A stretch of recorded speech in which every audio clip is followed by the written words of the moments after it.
감히 건방지게 이 결혼은 절대 안 돼 알았어. 내 딸 하람이 당장 오라고 해. 성현 씨. 본격적인 시작에 앞서 구독과 좋아요, 알림 설정은 더 좋은 이야기를 만드는데 큰 힘이 됩니다. 인생 연화 이야기는 항상 여러분 곁에 있습니다. 오늘도 즐겁고 행복한 하루 되세요. 감사합니다. 2026년 1월 5일 오후, 대한민국 경제의 심장부라 불리는 서울 명동, 그곳에서도 가장 높이 솟아오른 34층 신화빌딩의 최고층.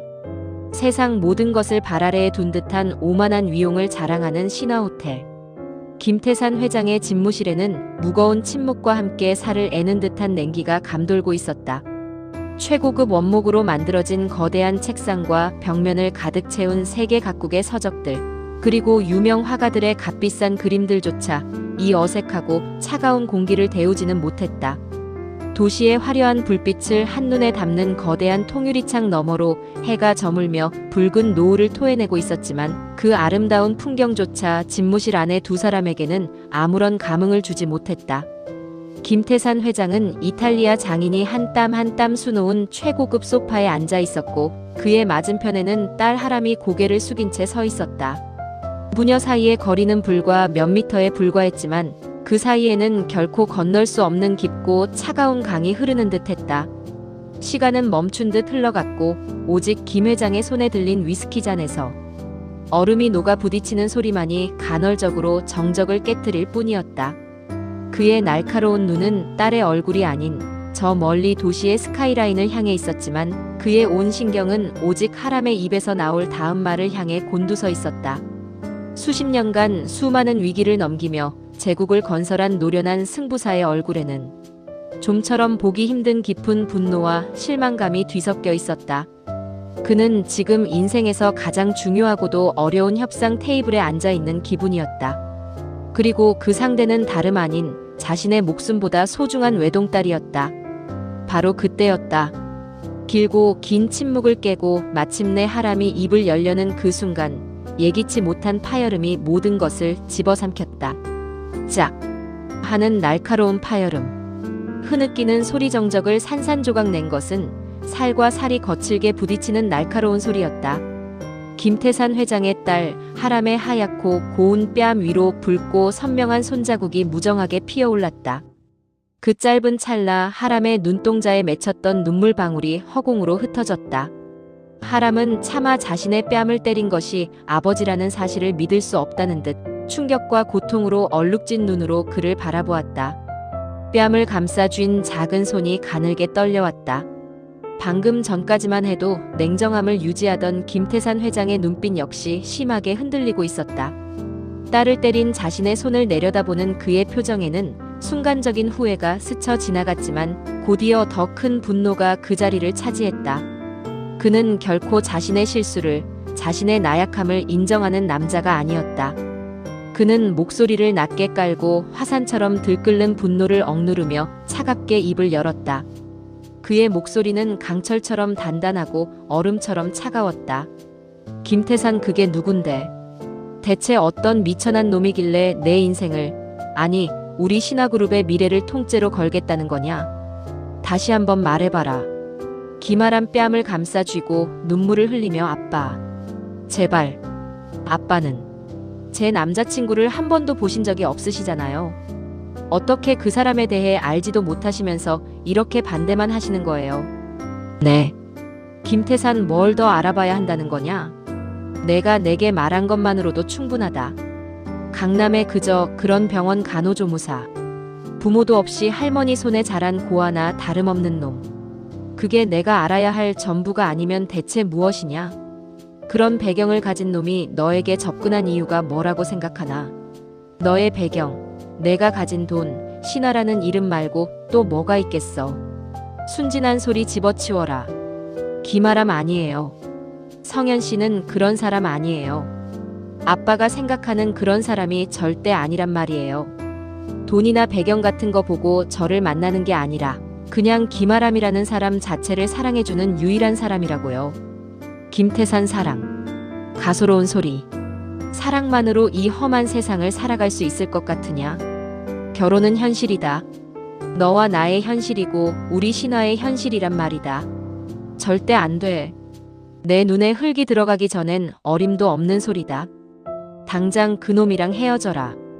이건 명령이다. 하람은 아버지의 완고한 태도에 절망했다. 더 이상의 대화는 무의미하다는 것을 깨달았다. 그녀는 흐르는 눈물을 닦을 생각도 하지 못한 채 아버지를 원망스럽게 노려보며 돌아섰다. 이 사무실 문이 거칠게 닫히는 소리. 무거운 한숨 소리 쾅 하는 소리와 함께 문이 닫히고 거대한 집무실에는 다시 김태산 회장 혼자 남았다. 홀로 남은 김태산 회장은 소파에 깊숙이 몸을 묻었다. 손에 들린 위스키 잔을 단숨에 비워냈지만 타는 듯한 독한 술기운도 그의 들끓는 속을 잠재우지는 못했다. 그가 이토록 하람의 결혼에 집착하며 분노하는 이유는 단 하나였다. 하람의 남자친구 이성현. 강남병원 간호조무사라는 평범하다 못해 초라하게 느껴지는 직업, 그리고 부모 없이 할머니 손에 자랐다는 배경. 이것들은 김태산 회장이 평생에 걸쳐 벗어나고자 발버둥 쳤던 과거의 그림자 그 자체였다. 아이러니하게도 대한민국을 호령하는 거대 호텔 그룹의 총수인 김태산, 그 자신 또한 부모의 얼굴도 이름도 모른 채 차가운 보육원 마룻바닥에서 자랐다는 깊은 자격지심을 평생의 상처로 안고 살아온 남자였다. 배고픔과 서러움 속에서 그는 다짐하고 또 다짐했다. 반드시 성공해서 세상 누구도 자신을 무시하지 못하게 만들겠다고. 돈과 권력으로 자신의 출신을 완벽하게 지워버리겠다고. 그는 지독하게 일했고 처절하게 싸웠으며 때로는 비정하게 남을 짓밟으며 지금의 자리에 올랐다. 신화호텔은 그의 피와 땀 그리고 외로움으로 쌓아올린 성체였다. 이제 그에게 남은 마지막 과업은 자신의 부와 명예를 완성시켜줄 마지막 퍼즐 조각을 맞추는 것이었다. 그것은 바로 딸 하람을 명문가의 자제와 결혼시켜 감히 누구도 넘볼 수 없는 견고한 상류층의 일원으로 뿌리내리는 것이었다. 지난 몇 년간 그는 국내 최고의 중매쟁이를 통해 법조계, 재계, 정계 유력 가문의 자제들과 10번이 넘는 맞선을 주선했다. 하지만 하람은 번번이 그의 기대를 무참히 짓밟고 거절 의사를 보내왔다. 그는 그것이 어린 딸의 작은 반항쯤이라 여겼다. 하지만 오늘 하람은 처음으로 자신의 뜻을 정면으로 거스르며 결혼이라는 단어를 입에 올렸다. 그것도 감히 보육원 출신인 자신의 과거를 떠올리게 하는 보잘것없는 배경의 남자와 함께. 이는 김태산에게 단순한 딸의 반항이 아니라 자신이 평생을 바쳐 이룩한 모든 것을 부정당하는 듯한 모욕감과 배신감으로 다가왔다. 집무실을 뛰쳐나온 하람은 텅 빈 복도를 정처 없이 걸었다. 눈물은 쉴 새 없이 흘러내려 턱 끝에 매달렸다. 화끈거리는 뺨의 통증보다 아버지에 대한 원망과 서운함으로 심장이 조각나는 듯 아팠다. 그녀에게 아버지는 세상에서 가장 높고 단단한 벽이었다. 늘 다정했지만 그 다정함 속에는 언제나 차가운 계산과 조건이 숨어 있었다. 그녀가 원하는 것은 단 한 번도 중요하지 않았다. 아버지가 원하는 딸, 신화그룹의 후계자에게 어울리는 여자로 살아가야만 했다. 숨막히는 삶 속에서 성현은 그녀에게 유일한 탈출구이자 구원이었다. 1년 전 친구의 병문안을 갔던 병원에서 우연히 그를 처음 만났다. 정신없이 바쁜 와중에도 거동이 불편한 노인 환자의 신발끈을 묵묵히 묶어주고 아이 환자의 눈높이에 맞춰 미소 짓던 그의 따뜻한 모습을 잊을 수가 없었다. 그녀는 처음으로 용기를 내어 그에게 다가갔다. 신화그룹의 딸 김아람이 아닌 그저 한 사람으로서. 그는 그녀의 배경에 대해 아무것도 묻지 않았다. 그저 그녀의 이야기에 귀를 기울여주고 그녀의 작은 농담에 환하게 웃어주었으며 그녀가 슬퍼할 때 말없이 어깨를 내어주었다. 그와 함께 있을 때면 그녀는 비로소 온전한 자신이 되는 기분이었다. 값비싼 명품이나 화려한 파티가 주는 공허한 만족감과는 비교할 수 없는 따뜻하고 충만한 행복을 느꼈다. 성현은 그녀에게 사랑을 가르쳐준 사람이었다.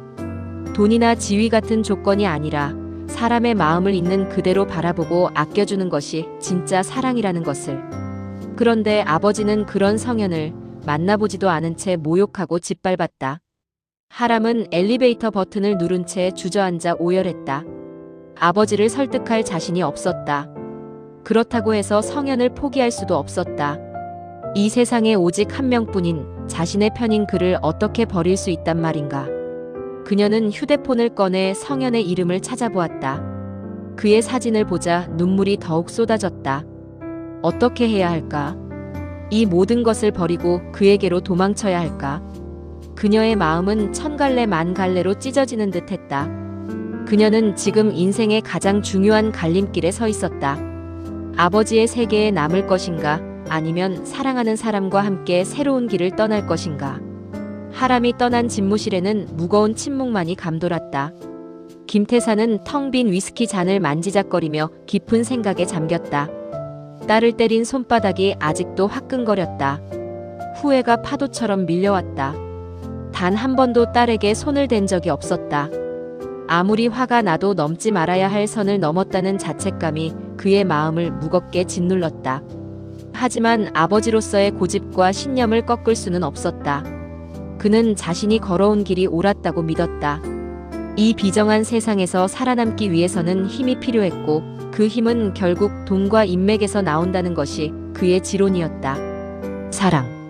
그 뜬구름 잡는 감정 하나만 믿고 딸의 인생을 도박에 던질 수는 없었다. 분명 그 이성현이라는 놈은 교활한 놈일 것이다. 하람의 순수한 마음을 이용해 신분 상승을 꿈꾸는 아주 영악하고 계산적인 놈이 틀림없었다. 그렇게 결론을 내리면서도 마음 한구석의 찝찝함은 가시지 않았다. 단 한 번도 자신의 뜻을 거역한 적 없던 딸이 그토록 완강하게 나왔던 이유가 뭘까? 눈물을 흘리면서도 자신을 똑바로 쳐다보던 그 절박한 눈빛이 자꾸만 마음에 걸렸다. 김태사는 자리에서 일어나 통유리창 앞으로 다가갔다. 발 아래 펼쳐진 서울의 야경은 마치 보석을 흩뿌려 놓은 듯 화려했지만 그의 눈에는 들어오지 않았다. 그는 평생을 의심하고 확인하고 증명하며 살아왔다. 사람을 믿지 않았고 오직 눈에 보이는 결과와 실리만을 좇았다. 그런데 이번만큼은 딸의 눈빛이 그의 철저한 계산을 흔들고 있었다. 그날 밤 김태사는 잠을 이루지 못하고 뒤척였다. 그리고 마침내 결심했다. 이대로 앉아서 탁상 공론만 할 수는 없다. 한 번도 보지 못한 그 청년 이성현. 자신의 눈으로 직접 확인하고 자신의 기준으로 판단해야만 했다. 그놈이 정말로 딸의 눈을 멀게 한 사기꾼인지 아니면 자신이 놓치고 있는 무언가가 있는 것인지. 대한민국 최고의 호텔왕 김태사는 그의 인생에서 가장 기묘하고도 중요한 자맹을 준비하기 시작했다. 그는 자신의 판단력을 믿었다. 사람의 본질을 꿰뚫어보는 자신의 눈을 믿었다. 그 어떤 위장도 그 어떤 가식도 자신의 날카로운 눈을 속일 수는 없으리라. 그는 비서에게 전화를 걸어 조용히 지시를 내리기 시작했다. 이 병원의 분주한 소음, 기계음, 사람들의 발걸음 소리. 며칠 후 신화그룹의 총수 김태사는 온데간데 없고 김춘식이라는 가명을 가진 고집세고 신경질적인 노인 환자만이 강남병원 602호 병실에 누워 있었다. 그는 완벽한 변신을 위해 낡고 허름한 시장 옷을 구해 입었고 며칠간 일부러 면도도 하지 않아 까칠한 수염이 거뭇하게 자라 있었다. 어깨 통증은 물론 꾀병이었다. 그의 충직한 최 비서가 국내 최고의 정형외과 의사를 매수해 완벽한 진단서를 만들어냈고 병원장에게는 극비의 VIP가 신변 보호를 위해 조용히 머무는 것이라 둘러대어 모든 상황을 통제했다. 병실에 들어서는 순간부터 김태사는 연기를 시작했다. 간호사들이 혈압을 재거나 주사를 놓을 때마다 사사건건 트집을 잡으며 짜증을 냈고 병원 밥은 맛이 없다며 투덜거렸다. 그의 목표는 단 하나, 딸의 마음을 훔친 남자 이성현의 본성을 파헤치는 것이었다. 그는 병실 침대에 누워 혹은 복도를 어슬렁거리며 매처럼 날카로운 눈으로 이성현의 모든 것을 관찰하기 시작했다. 이성현은 김태산의 상상과는 조금 달랐다. 약삭빠르게 환자들의 비위를 맞추거나 의사에게 아부하는 스타일이 아니었다. 그는 묵묵히 그리고 성실하게 자신의 일을 했다. 환자들의 대소변을 받아내고 거동이 불편한 환자들을 부축해 화장실에 데려다주고 식사를 챙기는 등 온갖 꾸준히 일을 하면서도 그의 얼굴에는 단 한 번의 찡그림이 없었다. 오히려 그의 표정은 늘 잔잔한 호수처럼 평온했고 환자들을 대하는 목소리는 부드럽고 따뜻했다. 다른 간호조무사들이나 간호사들과도 스스럼 없이 어울리며 농담을 주고받는 모습은 그가 이곳 생활에 완벽하게 적응했음을 보여주었다. 하지만 김태사는 속단하지 않았다. 저것이야말로 사람들을 속이기 위한 고도의 연기일 수 있었다. 착하고 성실한 청년이라는 가면 뒤에 분명 탐욕스럽고 비열한 본 모습이 숨어 있을 것이라 확신했다. 그는 이제 본격적인 시험을 시작하기로 마음먹었다. 가면을 벗겨낼 첫 번째 시험. 김태사는 점심 식사가 배달되기를 기다리며 자신의 계획을 머릿속으로 되뇌었다. 그의 눈빛이 차갑게 빛났다. 첫 번째 시험이 시작되었다. 점심시간이 되어 이성현이 식판을 들고 병실로 들어왔다. 김태사는 일부러 가장 까다롭고 심술궂은 환자를 연기하기로 마음먹었다. 그는 이성현이 침대 옆간이 테이블에 식판을 내려놓는 순간을 노렸다. 김태산 짜증 섞인 목소리로 아이고 국이 다 식었잖아. 이런 멀건 미역국을 먹으라고 가져온 건가. 밥은 또 왜 이렇게 질어. 사람이 먹는 밥을 가져와야지. 이성현 부드러운 목소리로 죄송합니다, 어르신. 입맛에 안 맞으시나 봐요. 그래도 식사 거르시면 기운 없으시니 조금이라도 드셔보세요. 김태산 됐어. 안 먹어. 치워. 보기만 해도 속이 울렁거리네. 김태산은 그렇게 말하며 보란듯이 팔을 휘저었다. 그의 손에 부딪힌 식판은 요란한 소리를 내며 바닥으로 떨어졌다. 미역국과 밥, 반찬들이 병실 바닥에 흥건하게 쏟아졌다. 같은 병실을 쓰던 다른 환자들의 시선이 일제히 쏠렸다. 모두들 김태산의 유난스러운 행동에 눈살을 찌푸렸다. 김태산은 이제 이성현이 어떤 반응을 보일지 날카롭게 지켜보았다. 보통의 젊은이라면 짜증을 내거나 적어도 당황한 기색이라도 보일 터였다. 하지만 이성현의 반응은 그의 예상을 완전히 빗나갔다. 그는 잠시 놀란 표정을 지었지만 이내 차분함을 되찾았다.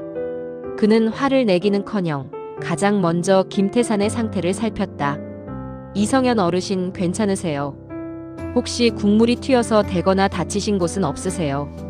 김태산 퉁명스럽게 다치긴 뭘 다쳐. 노인네가 이 정도에 다칠 것 같아. 바닥이나 빨리 치우지 않고 뭐 하는 거야? 이성현 네 알겠습니다. 바로 깨끗하게 치워드리겠습니다. 다른 환자분들께도 죄송합니다. 제가 부주의해서 소란스럽게 만들었네요. 그는 다른 환자들에게까지 고개를 숙여 사과한 뒤 묵묵히 걸레와 쓰레받기를 가져와 바닥을 치우기 시작했다. 그의 등에서는 어떤 분노나 원망의 기색도 찾아볼 수 없었다. 오히려 자신의 부주의를 탓하는 듯한 침착함만이 느껴졌다. 김태사는 당황했다. 예상했던 반응이 아니었다. 그는 이성현이 치우는 모습을 지켜보며 다음 시험은 좀 더 강도를 높여야겠다고 생각했다. 저 정도의 인내심이라면 분명 보통 내기가 아니었다. 바닥을 깨끗하게 치운 이성현은 잠시 후 김이 모락모락 나는 새 식판을 들고 다시 나타났다. 그는 아무 일도 없었다는 듯 온화한 미소를 지으며 김태산에게 식판을 건넸다. 이성현 어르신 주방에 부탁해서 방금 새로 끓인 국으로 가져왔습니다. 이번에는 입에 맞으셨으면 좋겠네요. 천천히 드세요. 김태산은 아무 말 없이 식판을 받아들었다. 속으로는 독한 놈이라고 생각하며 혀를 찼지만 겉으로는 마지못해 숟가락을 드는 척했다. 첫 번째 시험은 실패였다.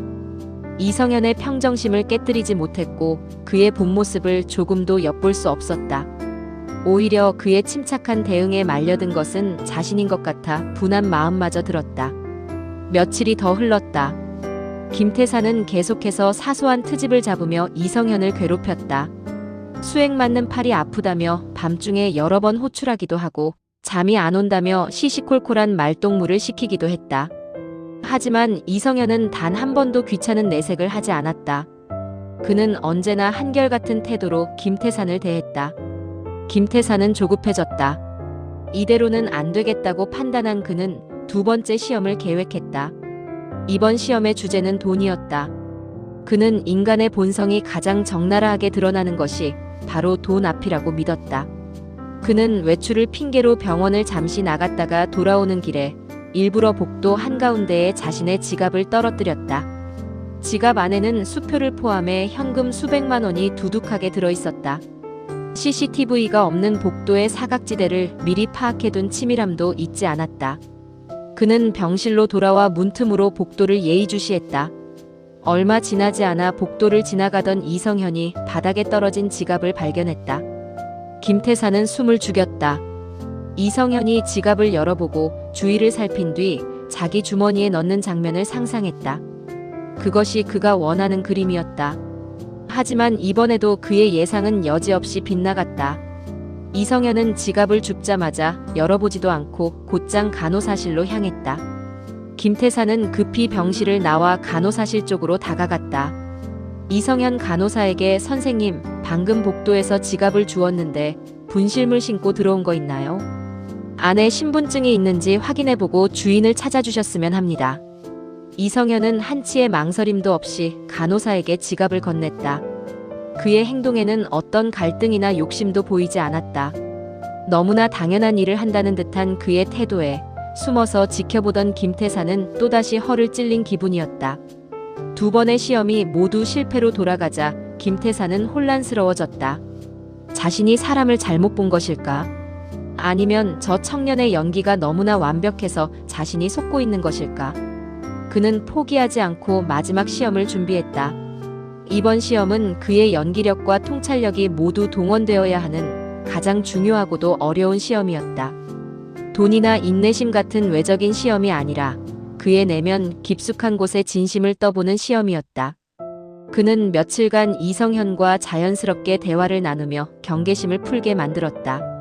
일부러 외롭고 아픈 노인 행세를 하며 동정심을 유발하기도 했다. 그는 자신의 과거 이야기를 조금씩 각색해서 들려주며 자식에게 버림받은 불쌍한 늙은이처럼 보이기 위해 노력했다. 이성현은 그의 이야기를 묵묵히 들어주며 진심으로 그를 위로했다. 마침내 김태사는 마지막 시험을 던질 때가 왔다고 판단했다. 그날 밤 다른 환자들이 모두 잠든 시간, 그는 복도에서 마주친 이성현에게 말을 걸었다. 김태산 힘없는 목소리로 젊은이는 참 복도 많아. 며칠 전에 보니까 아주 예쁘고 귀티나는 아가씨가 면회를 왔던데 여자친구인가? 이성현은 하람을 떠올리는 듯 얼굴에 따뜻한 미소가 번졌다. 이성현아, 네 어르신. 보셨군요. 제 여자친구 맞습니다. 김태산 척 보니까 보통 집안의 교수가 아니던데. 젊은이는 전생에 나라라도 구했나봐. 그런 아가씨를 어떻게 만났어? 김태산의 질문에는 교묘한 가시가 숨어 있었다. 너 같은 배경의 남자가 어떻게 그런 여자를 만났느냐는 비아냥과 의심이 담겨 있었다. 그는 이성현이 자신의 배경에 대해 변명을 하거나 혹은 하람의 집안을 과시하며 허세를 부릴 것이라 예상했다. 그러나 이성현의 대답은 또다시 그의 예상을 뛰어넘었다. 이성현 따뜻하게 미소 지으며 제겐 과분한 사람이죠. 하람 씨는 제 세상의 전부입니다. 가진 것 없는 저를 세상 누구보다 귀하고 소중한 사람으로 만들어주는 유일한 사람이니까요. 제가 평생을 바쳐 지키고 행복하게 해줘야 할 제 삶의 목표이자 이유입니다. 그의 목소리에는 한치의 거짓이나 꾸밈도 없었다. 너무나 순수하고 진실된 고백이었다. 김태사는 순간 말문이 막혔다. 자신이 수십 년간 잊고 살았던 혹은 처음부터 가져본 적 없었던 순수한 감정의 무게 앞에 압도당하는 기분이었다. 그 진심 어린 눈빛과 흔들림 없는 목소리. 그 순간 김태사는 보았다. 이성현이라는 청년의 꾸밈 없는 맨 얼굴을. 그는 자신이 만들어 놓은 편견의 안경을 벗고 처음으로 그를 있는 그대로 마주하고 있었다. 대화를 마친 이성현은 피곤한 기색으로 다시 병동을 순찰하기 시작했다. 김태사는 병실로 돌아가지 않고 복도 의자에 앉아 그의 뒷모습을 멍하니 바라보았다. 그의 마음속에서 무언가 단단하게 굳어있던 것이 조금씩 녹아내리는 기분이었다. 잠시 후 김태사는 믿을 수 없는 광경을 목격했다. 늦은 밤 아무도 없는 병실 복도 구석에서 이성현이 잠시 쭈그려 앉아 지친 숨을 고르고 있었다. 고된 하루의 무게가 그의 어깨를 짓누르는 듯했다. 그는 잠시 눈을 감고 있었는데 그 짧은 순간 그의 얼굴에 스쳐 지나가는 깊은 피로와 외로움의 그림자를 김태사는 놓치지 않았다.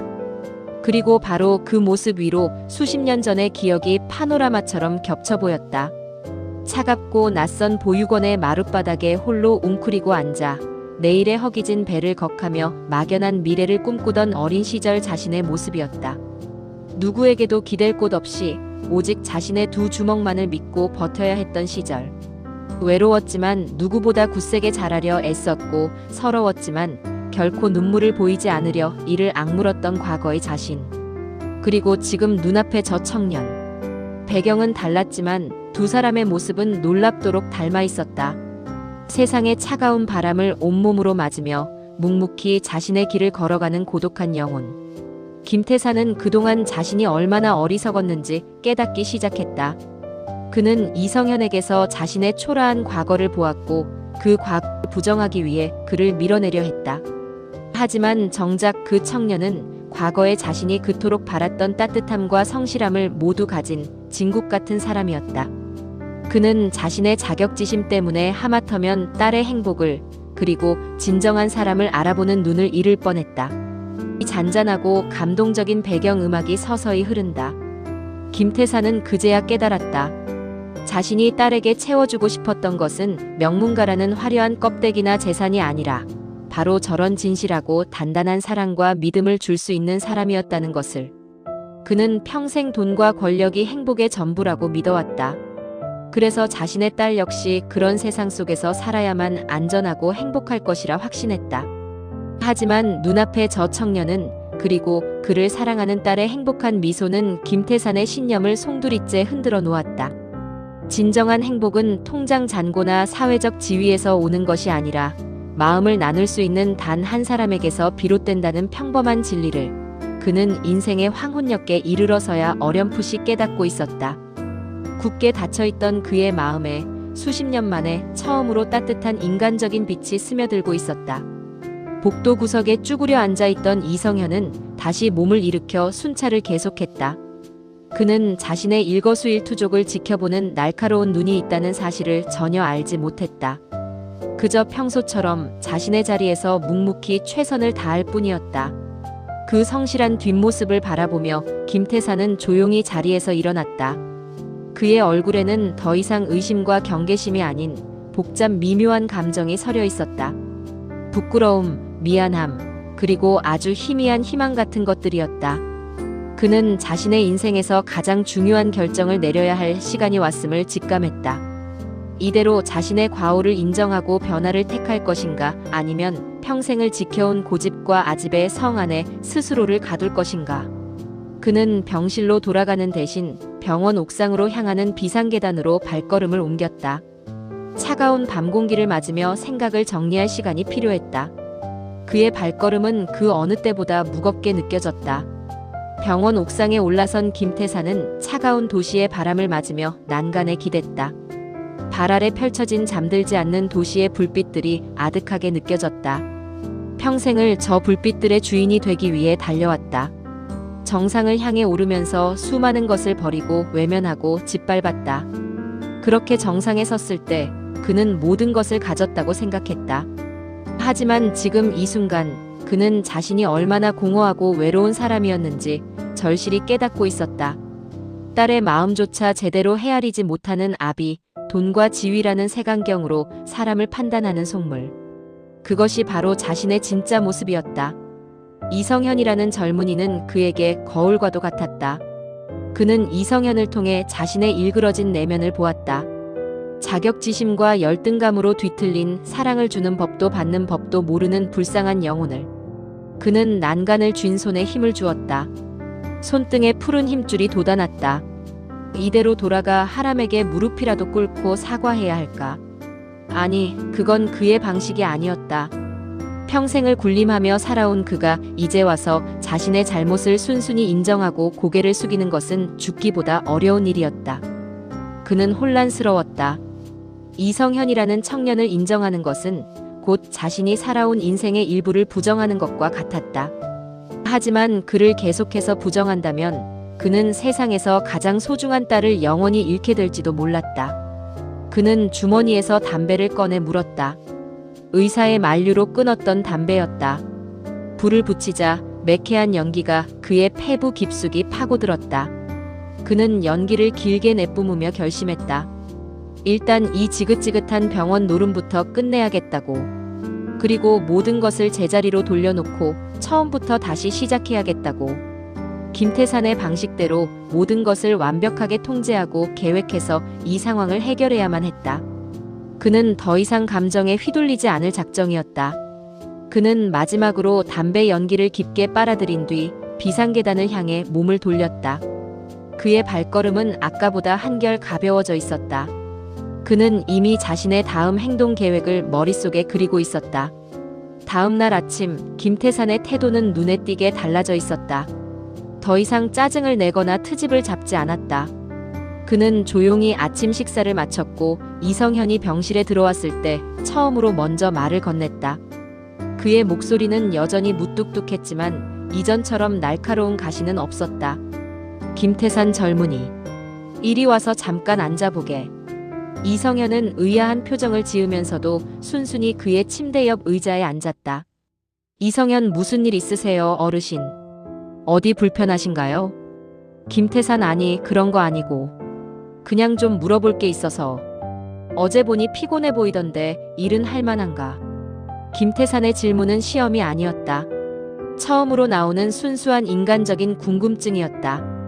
이성현은 갑작스러운 질문에 조금 놀랐지만 이내 솔직하게 대답했다.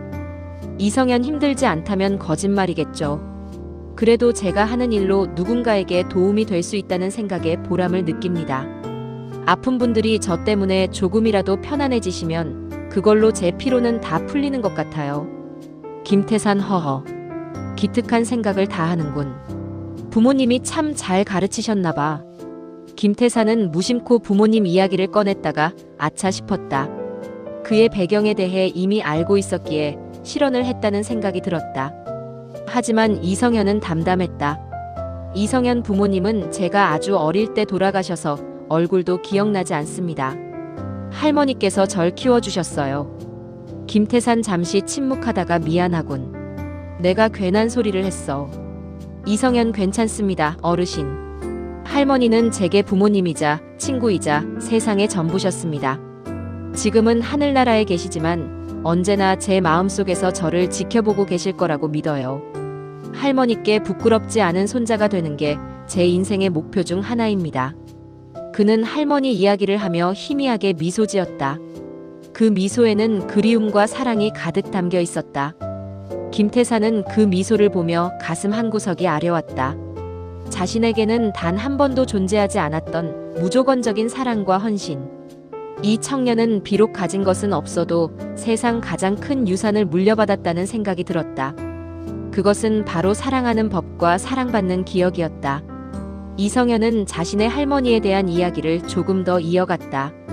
그는 어릴 적 할머니가 시장 좌판에서 채소를 팔아번 돈으로 자신을 키웠던 이야기, 달아빠진 옷을 꿰매 입으면서도 손주인 자신에게는 늘 새 운동화를 사주셨던 이야기, 그리고 비뚤어지지 않고 바르게만 자라달라고 입버릇처럼 말씀하시던 이야기를 담담하게 풀어놓았다.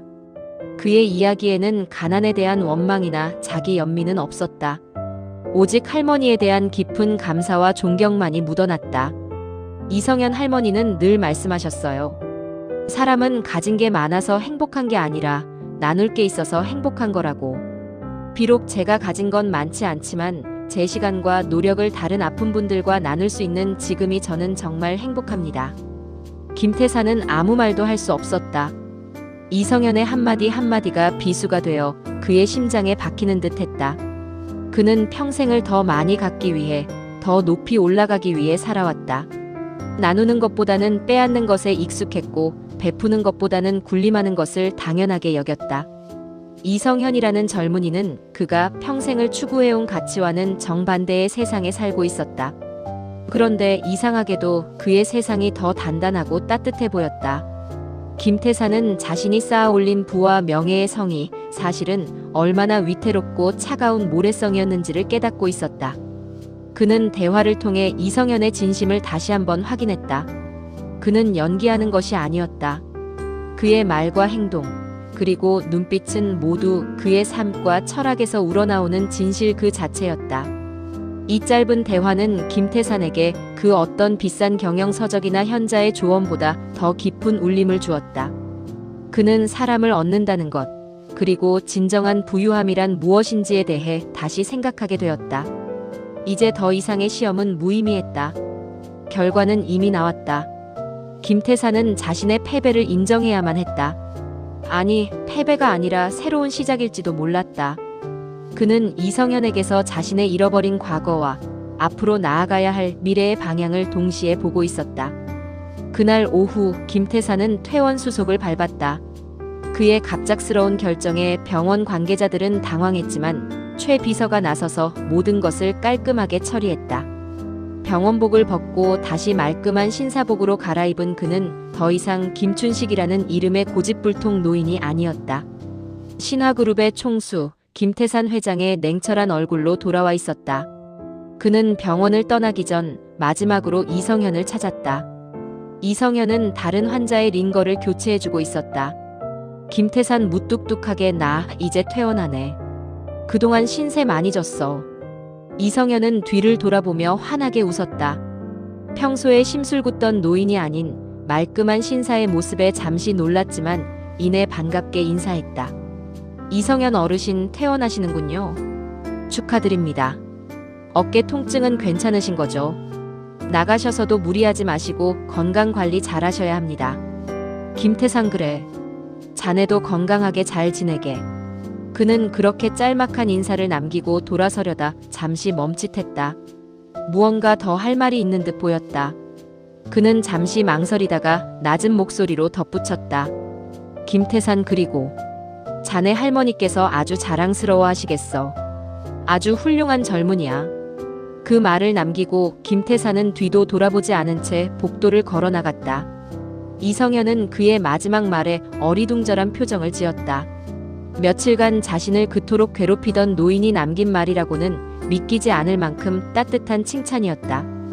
그는 김태산의 뒷모습을 잠시 바라보다가 이내 다시 자신의 일에 집중했다. 그저 변덕스러운 노인의 마지막 인사려니 하고 대수롭지 않게 넘겼다. 그는 자신이 상대한 그 까다로운 노인 환자가 사랑하는 연인 김아람의 아버지이자 대한민국을 움직이는 거물이라는 사실을 꿈에도 알지 못했다. 병원을 나서는 김태산의 마음은 복잡했다. 수많은 생각들이 머릿속을 오갔지만 한 가지는 분명했다. 그는 이제 이성현이라는 청년을 인정하기로 했다. 하지만 인정하는 것과 결혼을 허락하는 것은 별개의 문제였다. 그는 자신의 방식대로 이 모든 판을 새로 짜야만 했다. 신화빌딩 최고층의 집무실로 돌아온 김태산은 다시 예전의 냉철한 기업 총수로 돌아왔다. 하지만 그의 내면에는 분명한 변화의 바람이 불고 있었다. 그는 며칠간의 부재 중에 밀린 보고서를 검토하고 임원들에게 지시를 내리면서도 머릿속은 온통 하람과 이성현에 대한 생각으로 가득했다. 어떻게 이 상황을 풀어가야 할까? 무작정 두 사람을 불러 결혼을 허락한다고 말하기에는 그의 자존심이 허락하지 않았다. 또한 이성현의 배경이 너무나 평범하다는 현실적인 문제도 여전히 마음에 걸렸다. 그는 이성현이라는 사람 자체는 인정했지만 그가 신화그룹의 사위가 되었을 때 감당해야 할 세상의 시선과 편견을 모르는 바가 아니었다. 그는 자신의 딸이 그런 어려움을 겪게 하고 싶지 않았다. 고민 끝에 그는 하람에게 전화를 걸었다.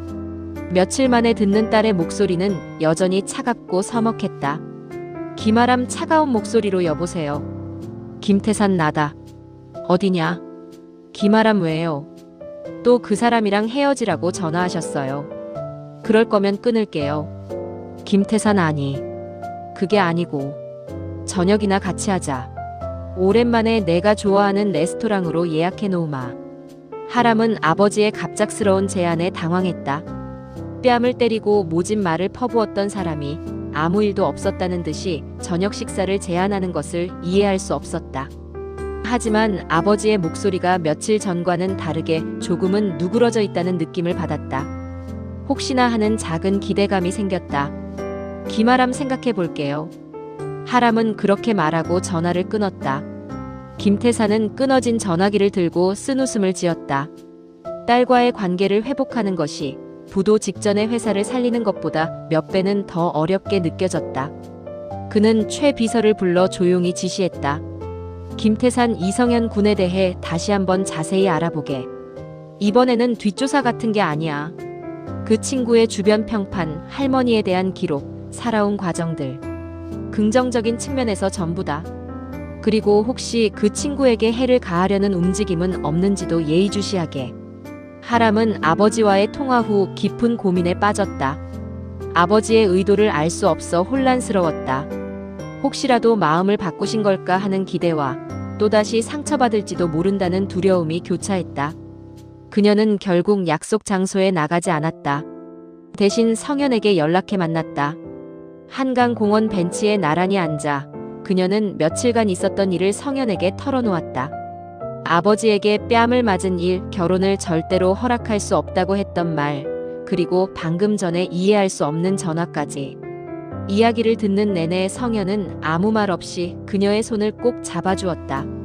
기말함 눈물을 글썽이며 나 이제 어떻게 해야 할지 모르겠어, 성현 씨. 아버지를 이길 자신이 없어. 우리가 헤어져야 하는 걸까?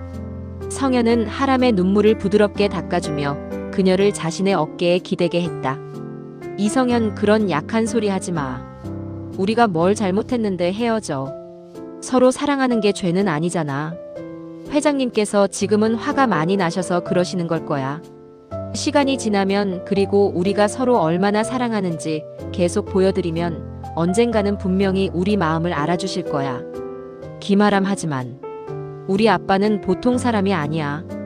한번 결정하면 절대 바꾸는 분이 아니라고. 이성현 하람 씨 아버님이 어떤 분이신지는 잘 몰라. 하지만 내가 아는 건 하람 씨가 그분을 정말 많이 사랑하고 존경한다는 거야. 그런 딸이 목숨처럼 사랑하는 사람인데 어떻게 끝까지 미워하시겠어. 내가 더 노력할게. 회장님께 직접 찾아뵙고 무릎이라도 꿇고 허락을 구할게. 내가 하람 씨를 얼마나 사랑하는지, 어떻게 행복하게 해줄 건지 내 진심을 보여드릴 거야.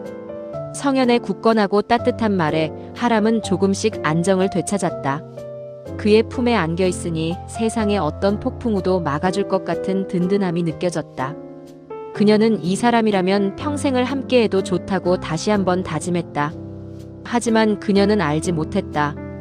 그들 앞에 놓인 시련이 아버지의 반대뿐만이 아니라는 것을. 그들의 사랑을 시기하고 위협하는 더 어둡고 거대한 그림자가 조용히 다가오고 있었다.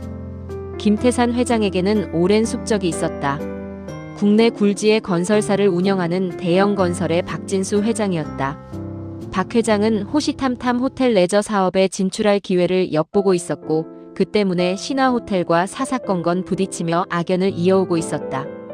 박 회장에게는 오만하고 방탕하기로 소문난 아들 박성준이 있었는데 그는 오래전부터 하람에게 흑심을 품고 있었다. 박 회장은 두 회사의 결합을 통해 호텔과 건설업을 아우르는 거대 그룹을 만들려는 야심을 가지고 있었고, 정략 결혼을 통해 그 계획을 완성하려 했다. 그는 김태산 회장에게 여러 번 하람과 자신의 아들 성준의 만남을 주선하려 했지만 김태산은 박 회장의 속내를 꿰뚫고 있었기에 번번이 거절해왔다. 그러던 중 박 회장의 귀에 흥미로운 소문이 들어왔다. 김태산 회장의 외동딸 하람이 근본도 없는 간호조무사와 열애 중이며 이 문제로 김 회장과 하람 사이에 심각한 불화가 생겼다는 것이었다. 박 회장은 이것이 자신에게 찾아온 절호의 기회라고 생각했다. 그는 김태산 부녀의 갈등을 더욱 심화시키고 그 틈을 비집고 들어가 자신의 아들을 하람의 짝으로 만들 계획을 세웠다. 그는 자신의 수하를 불러 은밀하게 지시했다.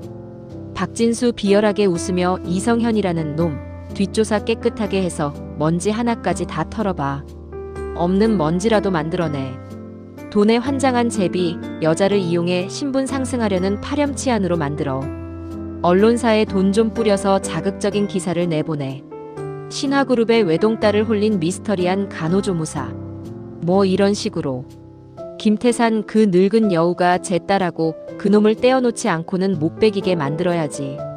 그리고 여론이 잠잠해질 때쯤 우리 성준이를 자연스럽게 하람이 옆에 붙여 위기에 빠진 공주를 구해주는 백마탄 왕자처럼 말이야. 박 회장의 눈이 탐욕으로 번뜩였다. 그는 이번 기회에 김태산의 자존심을 짓밟고 신화호텔까지 손에 넣을 수 있다는 생각에 희열을 느꼈다. 거대한 음모의 덫이 아무것도 모르는 성현과 하람을 향해 조용히 펼쳐지기 시작했다. 며칠 뒤 박진수 회장이 계획한 대로 인터넷 연예 매체를 시작으로 자극적인 기사들이 쏟아져 나오기 시작했다. 신화그룹 외동딸 김아람, 간호조무사와 비밀 열애. 상대는 고아 출신. 충격 단독. 이성현 씨, 과거 유흥업소 근무 경력 의혹. 신데렐라를 꿈꾸는 남자. 그의 진짜 목적은? 같은 제목의 기사들이었다. 기사의 내용은 대부분 교묘하게 조작되거나 완전히 날조된 것들이었다. 성현이 잠시 아르바이트를 했던 레스토랑이 고급 룸살롱으로 둔갑했고 그의 어려운 가정 환경은 마치 불순한 의도를 가진 배경처럼 묘사되었다. 박 회장이 뿌린 돈의 위력은 대단했다. 소문은 걷잡을 수 없이 퍼져나갔고 사람들은 확인되지 않은 사실을 진실처럼 믿고 떠들어댔다. 순식간에 이성현은 신화그룹의 재산을 노리고 계획적으로 접근한 파렴치한이 되어버렸다. 병원에도 소문이 퍼져 동료들은 그를 수군거리며 피하기 시작했다. 환자들마저 그를 의심의 눈초리로 쳐다보았다. 성현은 하루아침에 지옥 같은 시간을 보내야 했다. 그는 억울하고 분했지만 어떻게 해명해야 할지 막막했다. 그 무엇보다 그를 힘들게 한 것은 이 모든 일이 하람에게 상처가 될 것이라는 사실이었다. 그는 하람에게 연락하는 것조차 망설여졌다. 자신 때문에 그녀가 세상의 조롱거리로 전락한 것만 같아 죄책감에 고개를 들 수가 없었다. 하람 역시 기사를 보고 엄청난 충격에 빠졌다. 그녀는 기사의 내용이 모두 거짓이라는 것을 알고 있었지만 사랑하는 사람이 온 세상의 비난을 받는 것을 지켜보는 것은 끔찍한 고통이었다. 사람들은 그녀를 세상 물정 모르는 순진한 재벌 딸이라며 비웃었고 성현을 희대의 사기꾼이라며 손가락질했다. 그녀는 이 모든 일의 배후에 아버지가 있을 것이라고 의심했다. 성현과 헤어지게 만들기 위해 아버지가 꾸민 비열한 짓이라고 생각했다. 분노와 배신감에 휩싸인 하람은 곧장 아버지의 집무실로 달려갔다. 문이 거칠게 열리는 소리, 서류가 흩날리는 소리. 하람은 예고도 없이 김태산 회장의 집무실 문을 거칠게 열고 들어섰다. 그녀의 손에는 성현에 대한 악의적인 기사들이 인쇄된 종이들이 들려 있었다. 그녀는 분노로 떨리는 손으로 그 종이들을 아버지의 책상 위에 내던졌다. 김아람, 이게 다 뭐예요? 아버지께서 하신 짓이죠. 그렇죠. 어떻게 이렇게 비열하고 잔인한 방법을 쓰실 수가 있어요. 사람을 이렇게까지 짓밟아야만 속이 시원하세요. 김태산은 딸의 갑작스러운 행동과 쏟아지는 비난에 당황했지만 이내 냉정을 되찾았다. 그는 이미 최 비서를 통해 언론의 움직임을 보고받고 있었고 배후에 대형건설 박진수 회장이 있다는 사실까지 파악한 상태였다. 그는 딸의 오해를 풀어주고 싶었지만 그의 입에서 나온 말은 딱딱한 변명처럼 들렸다. 김태산, 내가 한 짓이 아니다. 김아람 비웃으며 그럼 누가 해요? 세상에 성현 씨를 이렇게 미워하는 사람이 아빠 말고 또 누가 있는데요? 제발 솔직해지세요. 그냥 저랑 성현 씨를 헤어지게 만들고 싶어서 이런 짓을 꾸몄다고 차라리 그렇게 말씀하세요. 김태산, 하람아. 진정하고 내 말을 들어라. 이건 오해다. 이건 김아람 오해요. 뭐가 오해인데요? 결국 아빠 뜻대로 됐잖아요.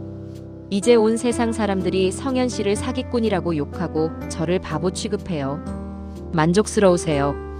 이제 정말 속이 시원하시냐고요. 하람은 눈물을 쏟아내며 절규했다. 아버지에 대한 마지막 믿음과 존경심마저 산산조각 나는 순간이었다. 김태산은 딸의 고통스러운 얼굴을 보며 가슴이 미어지는 듯 했다. 자신이 하지 않은 일에 대해 해명해야 하는 이 상황이 기가 막혔고 이 모든 것을 계획한 박진수 회장에 대한 분노가 치밀어 올랐다. 하지만 그 무엇보다 딸에게 믿음을 주지 못한 자신에 대한 자책감이 가장 컸다. 그는 지금 딸에게 어떤 말을 해도 변명으로밖에 들리지 않을 것이라는 것을 알았다. 김태산 낮고 무거운 목소리로 지금은 내가 어떤 말도 믿지 않겠지. 하지만 이것 하나만 알아다오. 나는 내가 상처받는 것을 원치 않는다. 절대로. 기말함 됐어요. 이제 아버지 말씀은 아무것도 믿지 않아요. 저는 제 방식대로 성현 씨를 지킬 거예요. 아버지가 파괴한 그 사람의 인생, 제가 책임질 거라고요. 하람은 그 말을 남기고 차갑게 돌아섰다. 홀로 남은 김태사는 깊은 무력감에 휩싸였다. 하람이 떠나고 김태사는 무겁게 소파에 주저앉았다. 상황은 최악으로 치닫고 있었다. 딸과의 골은 회복할 수 없을 정도로 깊어졌고 아무 죄 없는 젊은이는 세상의 손가락질을 받게 되었다.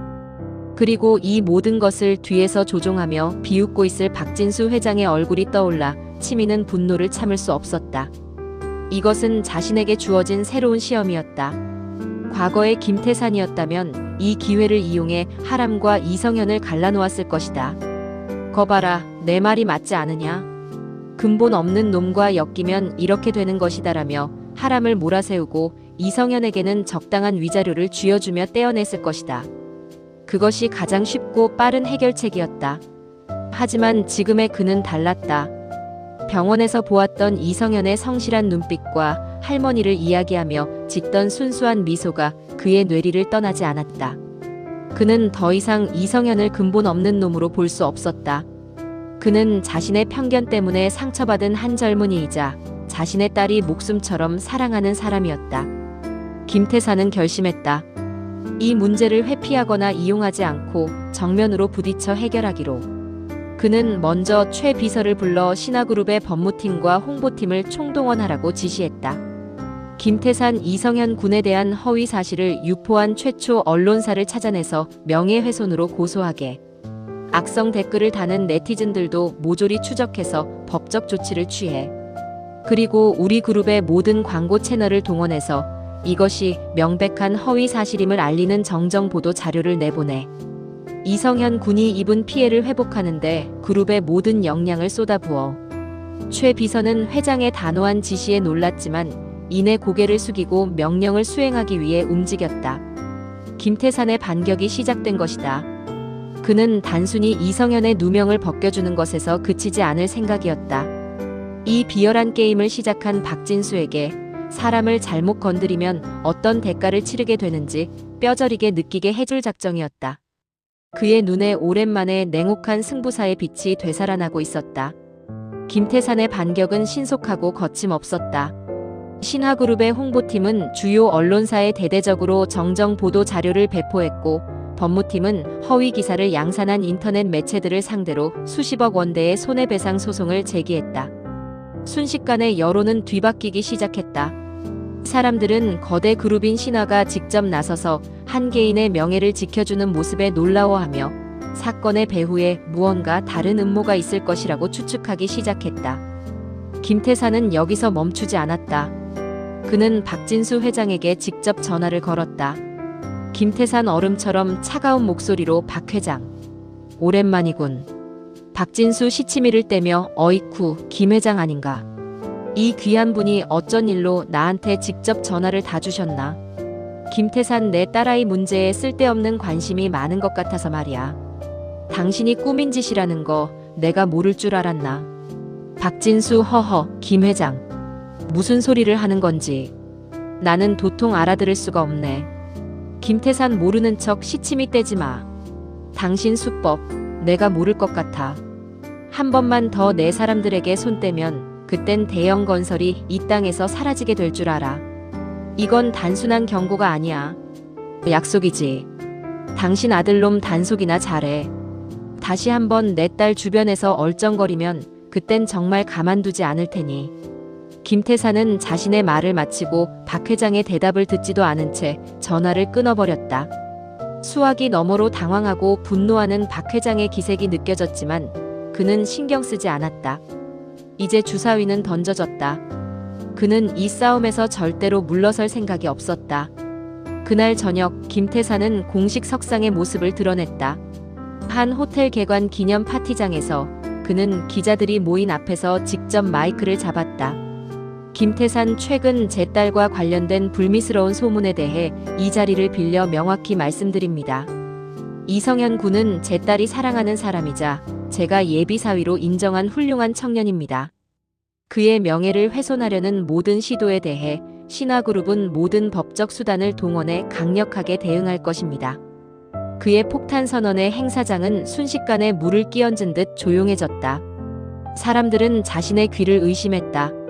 김태산 회장이 직접 간호조무사를 예비사위로 인정했다는 사실을 믿을 수가 없었다. 이 장면은 모든 언론사의 카메라를 통해 전국으로 생중계되고 있었다. 김태산의 폭탄 선언은 대한민국 사교계를 발칵 뒤집어 놓았다. 다음 날 모든 신문과 방송은 신화그룹의 예비사위가 된 이성현에 대한 이야기로 떠들썩했다. 여론은 완전히 반전되었다. 어제의 파렴치한은 오늘 회장도 인정한 로맨스의 주인공이 되었다.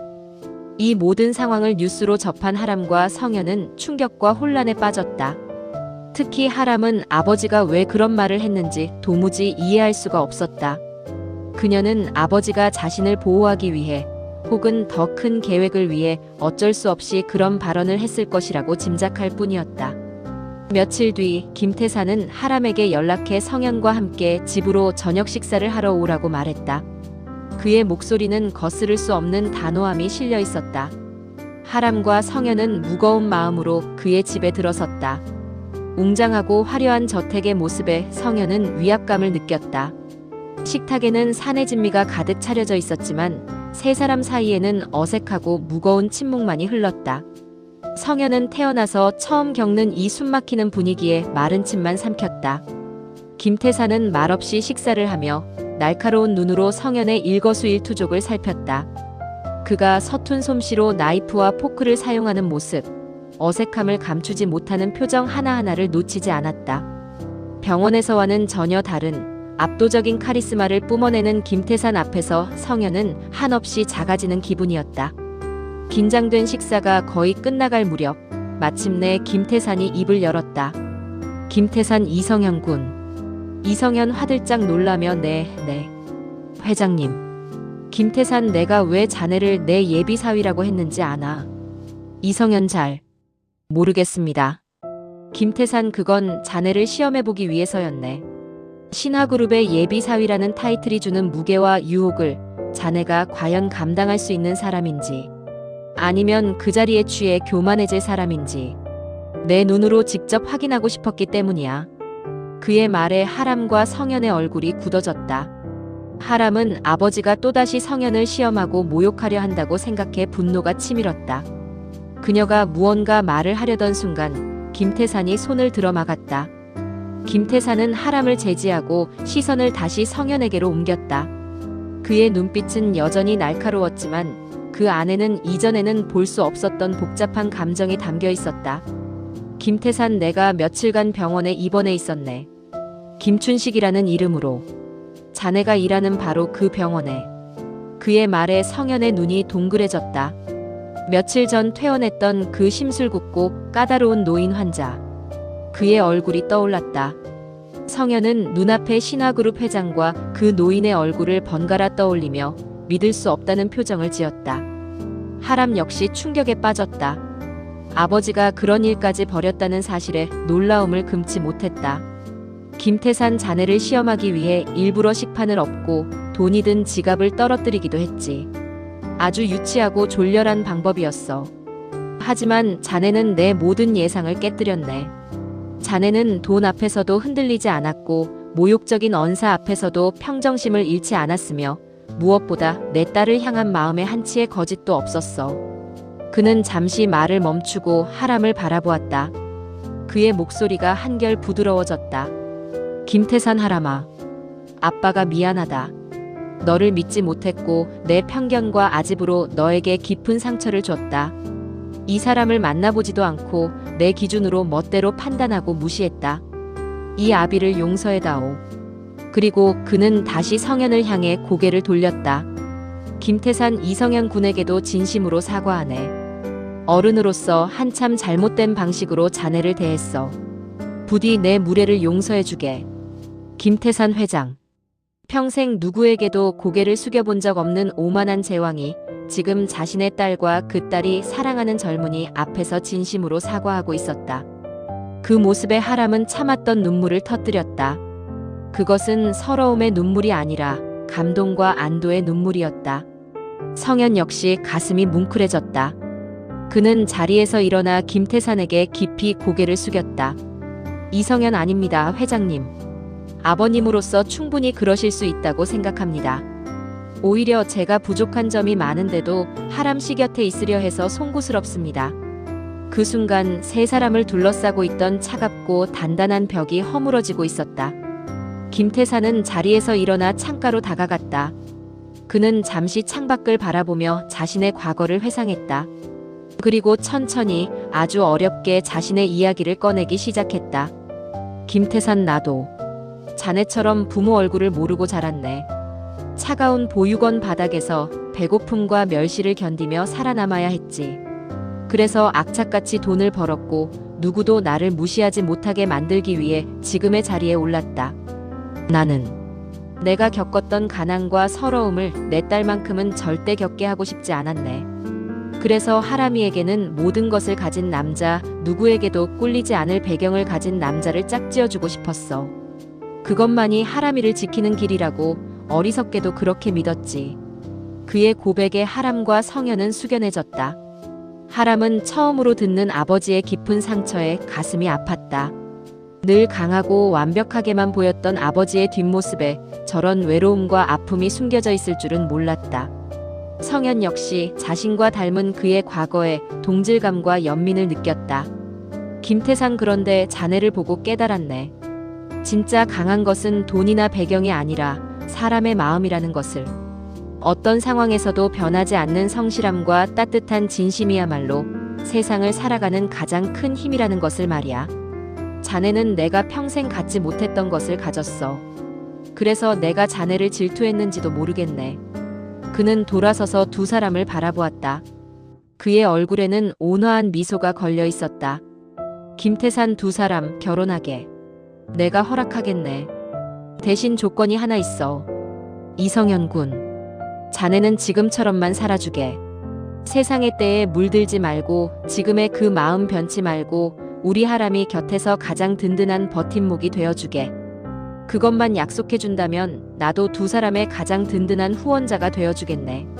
성현은 감격스러운 표정으로 하람의 손을 꼭 잡았다. 이성현, 약속드리겠습니다, 아버님. 제 목숨을 걸고 평생 하람 씨를 아끼고 사랑하며 행복하게 해주겠습니다. 그렇게 길고 길었던 갈등의 밤이 지나고 새로운 가족의 역사가 시작되고 있었다. 김태산 회장의 허락 이후 모든 것은 순조롭게 진행되는 듯했다. 김 회장은 두 사람의 결혼 준비를 전적으로 지원하기 시작했다. 그는 대한민국 최고의 웨딩 플래너를 붙여주고 신화호텔의 로열 스위트룸을 신혼집으로 내주겠다고 제안했다. 하지만 성현은 정중하게 그의 제안을 사양했다. 이성현 아버님, 마음은 정말 감사하지만 저희 힘으로 시작하겠습니다. 하람 씨와 제가 함께 살 작은 집을 구하고 저희 능력에 맞게 소박하게 결혼식을 올리고 싶습니다. 김아람 아빠, 성현 씨 말이 맞아요.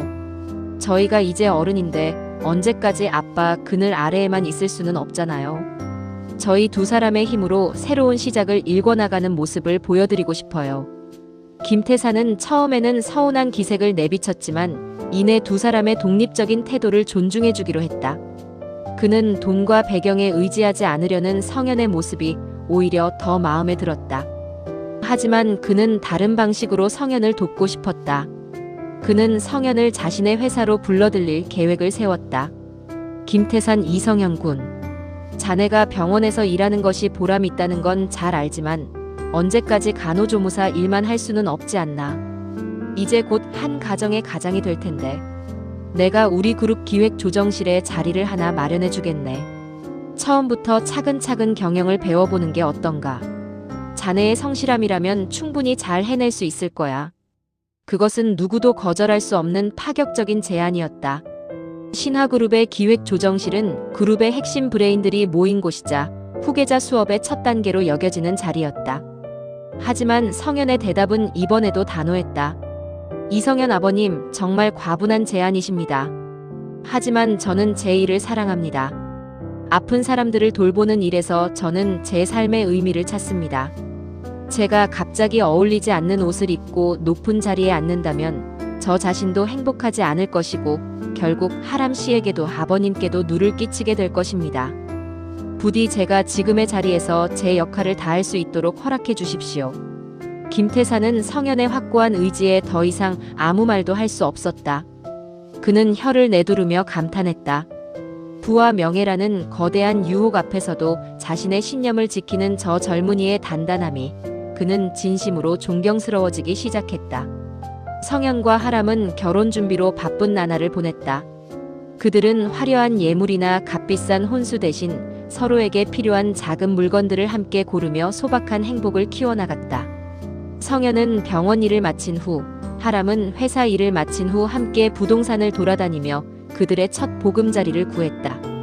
마침내 그들은 서울 외곽의 한적한 동네에 작지만 햇살이 잘 드는 아담한 빌라를 구했다.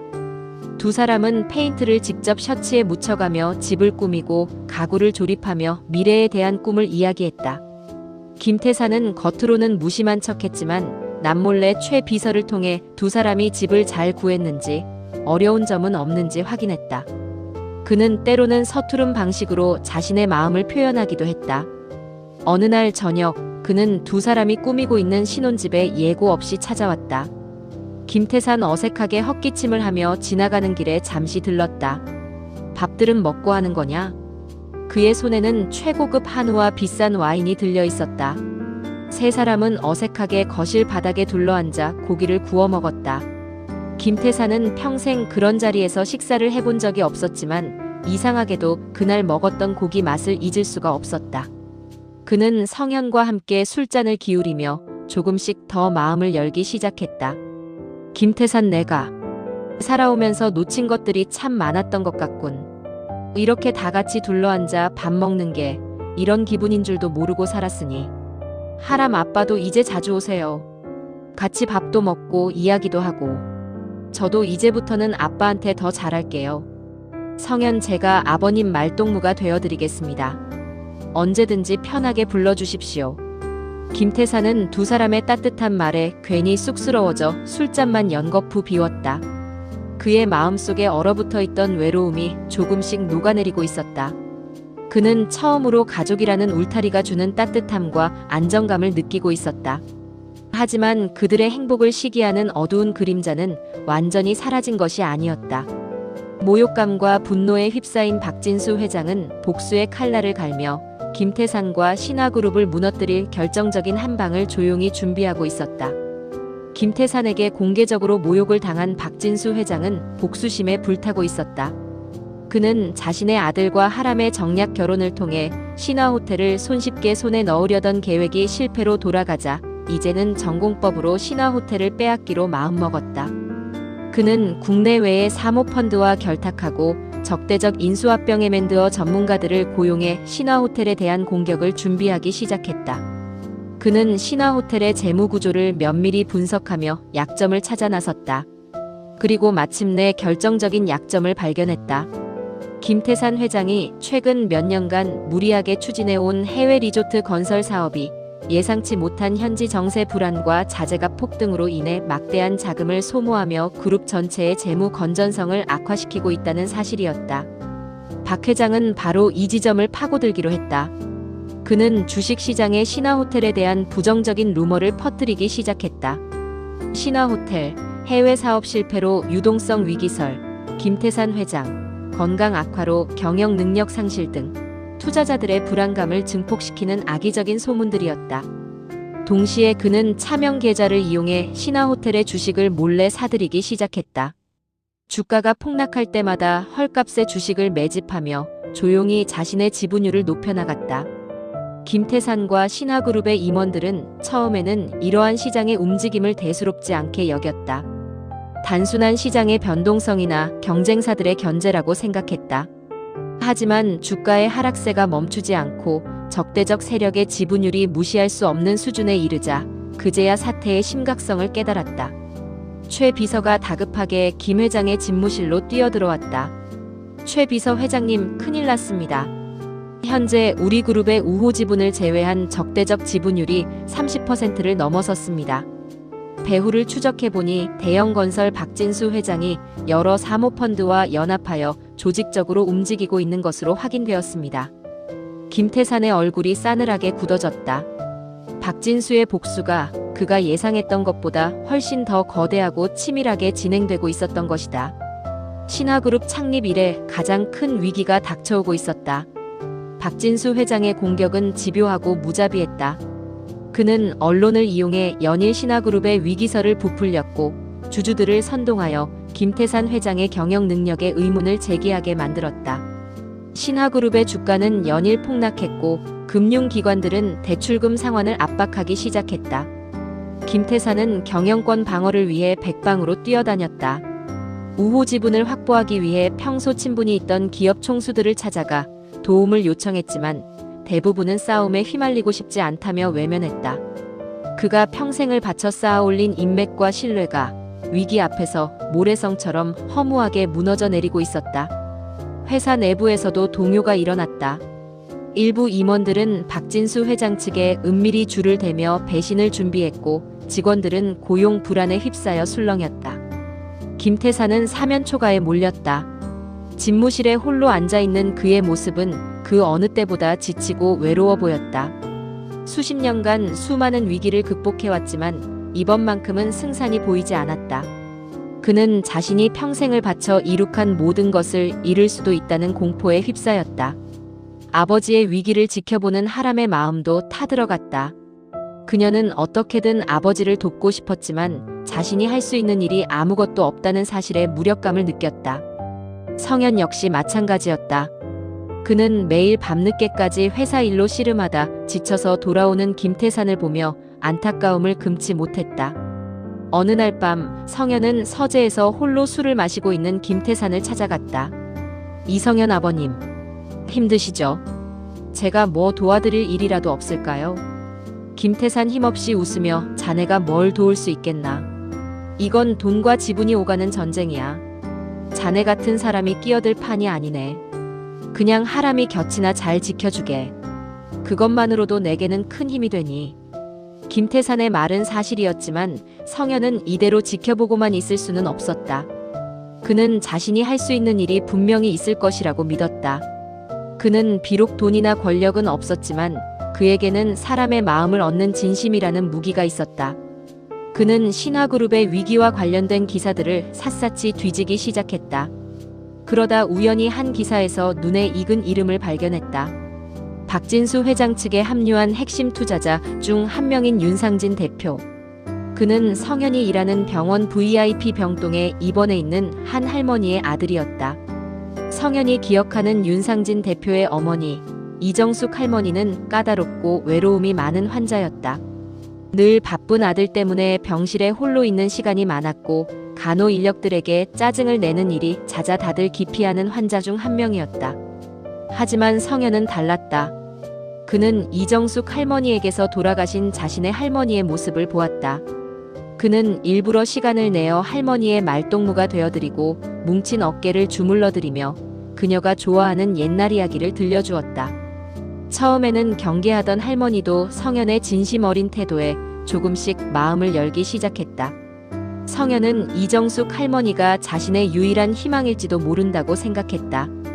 하지만 그는 할머니를 이용해 윤 대표에게 접근할 생각은 추호도 없었다. 그것은 자신의 신념에 어긋나는 일이었다. 그는 그저 평소처럼 아무런 계산 없이 할머니에게 진심을 다해 다가갔다. 그는 할머니가 좋아하는 따뜻한 팥죽을 사다 드리기도 하고 창밖만 보는 것이 답답하실까봐 휠체어에 태워 병원 옥상 정원을 산책시켜 드리기도 했다. 이정숙 옥상 정원에서 꽃을 보며 젊은이는 참 신기해. 다른 사람들은 다 나를 귀찮아하는데 왜 나한테 이렇게 잘해주는 건가? 뭘 바라고 이러는 거야? 이성현 미소 지으며 바라는 거 없습니다, 할머니. 그냥 할머니께서 웃으시는 모습을 보면 제 마음이 편안해져서 그럽니다. 돌아가신 저희 할머니 생각도 나고요. 이정숙 쯧쯧. 요즘 세상에 보기 드문 청년일세. 우리 아들놈도 자네 반만이라도 닮았으면 좋으련만. 돈 버는 데만 정신이 팔려서 이 늙은 어미가 죽어가는 것도 모를 걸세. 성현은 아무 말 없이 할머니의 어깨를 토닥여드렸다. 며칠 뒤 윤상진 대표가 오랜만에 어머니의 병문안을 왔다. 그는 병실에서 어머니의 얼굴이 전보다 훨씬 밝아진 것을 보고 놀랐다. 윤상진 어머니, 얼굴이 좋아지셨네요. 무슨 좋은 일이라도 있으셨어요? 이정숙, 다 저기 이 선생 덕분이지. 저 총각이 아들인 자네보다 나를 더 살뜰히 챙겨준다네. 자네, 이 선생한테 뭐라도 크게 한턱 쏴야 할 걸세. 윤상진은 어머니가 칭찬하는 젊은 간호조무사 이성현에게 호기심을 느꼈다. 그는 성현에게 다가가 감사의 인사를 전했고 자연스럽게 몇 마디 대화를 나누게 되었다. 그는 성현의 선량하고 겸손한 태도에 깊은 인상을 받았다. 윤상진 대표는 어머니의 병실을 나오면서도 계속해서 이성현이라는 청년에 대한 생각을 떨칠 수가 없었다. 그의 어머니는 평생 누구에게도 마음을 쉽게 열지 않는 까다로운 분이었다. 그런 어머니가 저토록 칭찬하는 사람이라면 분명 보통 인물이 아닐 것이라는 생각이 들었다. 그는 비서를 통해 이성현에 대해 간단히 알아보았다. 그리고 그가 최근 대한민국을 떠들썩하게 했던 신화그룹의 예비사위라는 사실을 알게 되었다. 윤상진 대표는 순간 머리를 한 대 맞은 듯한 충격을 받았다. 자신이 지금 무너뜨리려 하는 회장의 예비사위가 자신의 어머니를 지극정성으로 돌보고 있었던 것이다. 그는 혼란스러웠다. 박진수 회장은 김태산 회장을 피도 눈물도 없는 냉혈한이라고 묘사했고 자신은 그 말을 믿고 이번 M&A에 참여했다. 하지만 그의 예비사위라는 청년은 저토록 따뜻하고 인간적인 사람이었다. 무언가 잘못되었다는 생각이 들었다. 그는 이성현이 어떤 의도를 가지고 자신의 어머니에게 접근했을 가능성도 생각해 보았지만 어머니와 나눈 대화와 자신이 직접 본 이성현의 꾸밈없는 모습은 그런 의심을 무색하게 만들었다. 그는 이번 M&A 건을 처음부터 다시 검토해봐야겠다고 결심했다. 그는 박진수 회장의 인품과 경영 방식에 대해 다시 한번 곱씹어 보았다. 박 회장은 언제나 결과만을 중시했고 목표를 위해서라면 비열한 수단도 서슴지 않는 인물이었다. 이번 M&A 과정에서도 확인되지 않은 루머를 퍼뜨려 주가를 조작하는 등 정당하지 못한 방법을 사용하는 것을 그는 똑똑히 보았다. 과연 이런 사람과 손을 잡고 가는 것이 옳은 일일까? 그는 고민 끝에 이성현에게 다시 한번 만나자고 연락했다. 이번에는 병원이 아닌 조용한 카페에서였다. 그는 이 젊은이를 통해 김태산 회장과 신화그룹의 진짜 모습을 확인하고 싶었다. 카페에서 마주 앉은 윤상진 대표는 이성현에게 단도직입적으로 물었다. 윤상진, 이성현 씨, 솔직하게 말해주시오. 당신이 내 어머니에게 잘해준 것이 혹시 내가 신화그룹의 적대적 M&A에 참여하고 있다는 사실을 알고 의도적으로 접근한 것입니까? 그의 날카로운 질문에 성현은 잠시 당황했지만 이내 차분하게 고개를 저었다. 이성현, 아닙니다, 대표님. 저는 대표님께서 어떤 일을 하시는 분인지도 몰랐습니다. 제가 할머니께 잘해드린 것은 어떤 다른 이유도 없이 그저 제 진심이었습니다. 윤상진, 당신의 말을 어떻게 믿을 수 있겠소? 세상에 아무런 데가 없는 호의는 없는 법인데. 이성현, 믿고 안 믿고는 대표님의 자유입니다. 하지만 저는 제 신념에 어긋나는 행동은 하지 않습니다. 만약 제가 그런 의도를 가지고 있었다면 대표님께 먼저 연락을 드리고 도움을 청했겠죠. 저는 그저 아버님, 아니 김태산 회장님께서 힘들어하시는 모습을 곁에서 지켜보는 것이 너무나 안타까웠을 뿐입니다. 제가 할 수 있는 일이 아무것도 없다는 사실에 무력감을 느꼈고요. 그의 대답에는 어떤 꾸밈이나 거짓도 느껴지지 않았다. 윤상진 대표는 자신의 섣부른 의심이 부끄러워졌다. 그는 화제를 돌려 김태산 회장에 대해 물었다.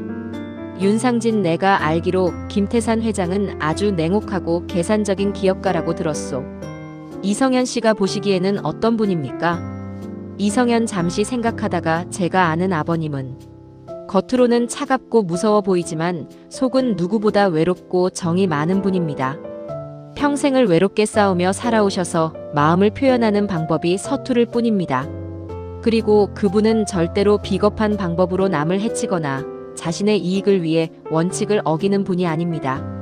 저는 그분을 제 아버지처럼 존경합니다. 이성현의 진심 어린 말은 윤상진 대표의 마음을 움직이기에 충분했다. 그는 김태산 회장을 직접 만나보고 싶다는 생각이 들었다. 박진수 회장의 말만 듣고 모든 것을 판단하기에는 눈앞에 이 젊은이의 눈빛이 너무나 진실했다. 그는 이성현에게 김태산 회장과의 만남을 주선해달라고 부탁했다. 성현의 주선으로 김태산 회장과 윤상진 대표의 비밀스러운 만남이 성사되었다. 약속 장소에 나타난 김태산은 담담한 표정으로 윤 대표를 맞이했다. 그는 자신의 운명을 결정할지도 모르는 사람 앞에서 조금도 비굴하거나 초조한 모습을 보이지 않았다. 오히려 당당하고 꼿꼿했다. 김태산 여기까지 오시느라 고생 많으셨습니다. 윤 대표님. 제게 하실 말씀이 있다고 들었습니다.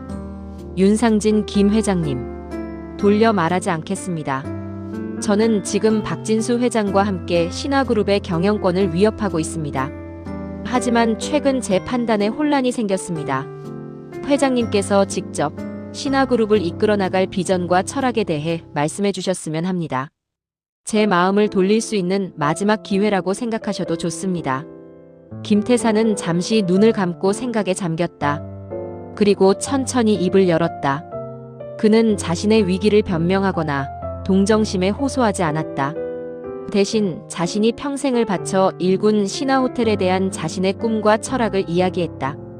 김태산, 저는 보육원에서 자랐습니다.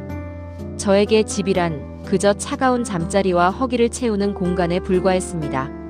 그래서 저는 세상 모든 사람들에게 따뜻하고 편안한 집을 만들어주고 싶다는 꿈을 꾸었습니다. 신화호텔은 저에게 단순한 사업체가 아니라 제 인생 꿈 그 자체입니다. 저희 호텔을 찾는 모든 고객들이 잠시나마 세상의 시름을 잊고 가장 행복한 시간을 보낼 수 있는 곳. 직원들은 자부심을 가지고 자신의 꿈을 펼칠 수 있는 곳. 그것이 제가 꿈꾸는 신화호텔의 모습입니다. 최근 해외 리조트 사업으로 회사가 어려워진 것은 사실입니다.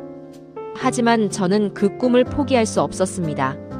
단기적인 이익보다는 사람들에게 더 큰 행복을 주는 가치를 줬고 싶었습니다. 그의 목소리에는 깊은 진정성이 묻어 있었다. 윤상진 대표는 그의 이야기에 깊이 빠져들었다. 그는 김태산 회장이 단순한 장사꾼이 아니라 확고한 철학을 가진 진정한 경영인이라는 것을 느꼈다.